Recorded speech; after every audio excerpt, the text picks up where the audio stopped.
I think when I embarked on Bright Lines, I knew for years that I wanted to write a novel.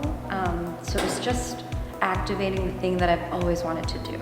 But as you start writing something, immediately the judge that's telling you this is no good, why are you doing this, this is a fool's journey, starts to kick in. I had to kind of tell myself that I can be a writer and I can also have the identity that I have. I don't have to pick and choose one. The thing that I learned in the process is that the biggest conflict that came up for me is all of this guilt that I grew up feeling. My whole entire, basically life, all this expectation on a girl child to be an emotional backbone for a family. There are repressive social forces that don't allow for, certain relationships to take hold or people to express themselves in their sexuality. To me, that's the work I always want to do, is when you give me this much room to kind of live, how am I going to break out of that? And how am I going to break things in the process of doing that? I wanted to kind of take parts of my personality and my life and maybe draw from that, kind of like you draw inspiration for any art,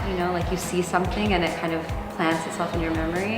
And I wanted it to go into a wild place. Just because you have a character who is desiring someone they're not supposed to, my judgment as the writer wasn't to say, you don't deserve to have your space in this novel, to go through that. I want to give them the life to explore and to change and to grow and to become the people they are by the end of the book. When you are living in this world as a woman of color, there's so much expected of you. You have to be thousands times better than like someone who comes from a background of privilege to just prove that you are smart and capable and a good person even. You really write in this tunnel that's dark and you don't know where it's going, you don't know if anyone will ever read it. It's okay to cry, it's okay not to work, it's okay to have a bad day, and it's okay to give yourself time.